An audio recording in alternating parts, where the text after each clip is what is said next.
The powers that ought not be keep telling us that technology is making life easier, making everything more convenient, and it's progress for everyone. But look what just happened in the UK. An 89-year-old man named Roland Nice drives his white van into the Swan Lane parking lot in Haverhill, Suffolk, a place that he's been using for 30 years without a problem.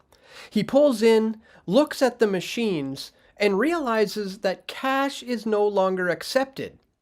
2 years ago, he could drop $1.40 in cash for 2 hours and be done. But not anymore. You have to use an app. But Roland has a 20-year-old Nokia phone, and it's not a smartphone, just a basic phone that works for calls. He spends 8 minutes walking with a cane between machines trying to figure this out. He can't download the app, and therefore can't pay, so he leaves. He drives around, finds some free street parking, goes about his business, and spends some money in some local shops. But then, just a few days later, he gets a fine for £100 for the crime of not being able to use a parking app on a phone from the year 2000 and for not being fully plugged in to their surveillance grid. He said it himself, "I've always been a cash man to pay for everything.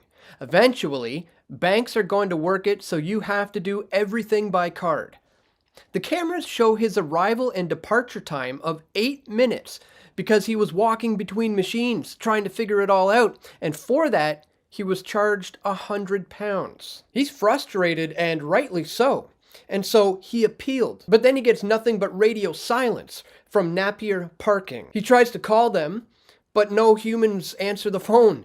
It's just AI automated questions. This man spent £160 in local shops that day, supporting the very town that just fined him for not having a smartphone. Now, listen closely, because this isn't just about one pensioner getting clobbered with a fine. This is a snapshot of the system that they are building right before our eyes. This is the danger of a cashless society. When everything is digital, when every transaction requires an app or a phone or a card linked to a system that they control. Anyone can be excluded from buying or selling at the flip of a switch. One wrong opinion, one refusal to comply, one social credit score that dips too low, and suddenly, your digital wallet is frozen. You can't buy food, you can't pay rent, you can't park your car. You are locked out of the economy by remote control, with no participation in society. The elderly or the poor, the independent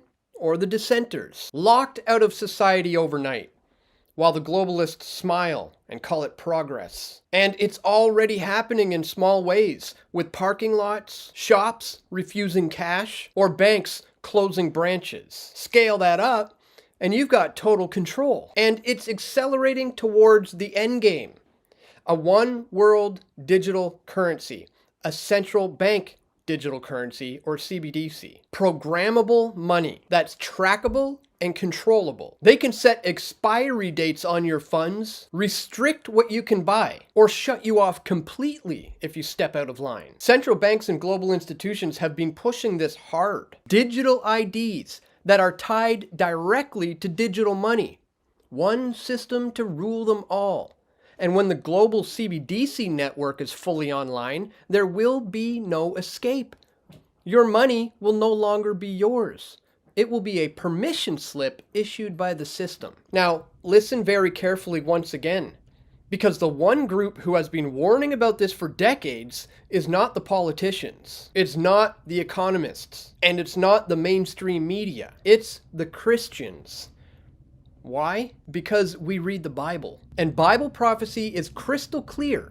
Revelation 13 tells us plainly that a time is coming when no one will be able to buy or sell unless he has the mark of the beast on the right hand or forehead. For years, the mainstream has laughed it off as crazy talk or conspiracy theory. Meanwhile, the infrastructure for that exact kind of control system is currently being rolled out under the banner of convenience, efficiency, and going green. The technology for the mark is already here, folks. The infrastructure is being installed, town by town, parking lot by parking lot, and bank by bank. They're not hiding it.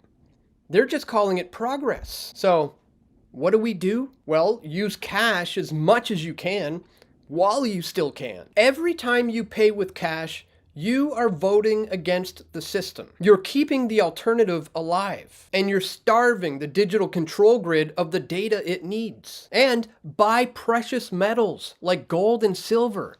Real money that has been used for thousands of years, long before central banks, or apps, or programmable currency. It can't be printed out of thin air. It can't be switched off by a central bankster. And it doesn't require an app or a smartphone. Gold and silver is the ultimate opt-out. It's physical, tangible, and independent of their digital prison. It's money that they can't turn off with the keystroke. Physical wealth that answers to no central banker and no globalist overlord. Nolan Rice got hit with a fine for the simple fact that he still lives in the real world instead of their digital one. So please share this video with everyone you know. Because if an 89-year-old man with an old Nokia can be fined and excluded today, tomorrow it will be you. This is not about parking. This is about whether free people will still be allowed to buy and sell without permission from the system. And the system is tightening. The window is closing. But the choice is simple. Stay free while you still can, or wait until the switch is flipped and discover you no longer have a choice at all. If you would like to protect your wealth with precious metals, please visit pressfortruth.ca/gold and book a call today so that you can get out of the dollar before they pull the rug to introduce their global CBDC. So that's all for today, guys. Thank you so much for watching. Be sure you subscribe if you're new here. Share this far and wide, and click that thumbs up button and leave a comment. And stay tuned. I'm going to have more video reports coming soon, God willing. This is Dan Dix, reporting for Press for Truth. We all want truth.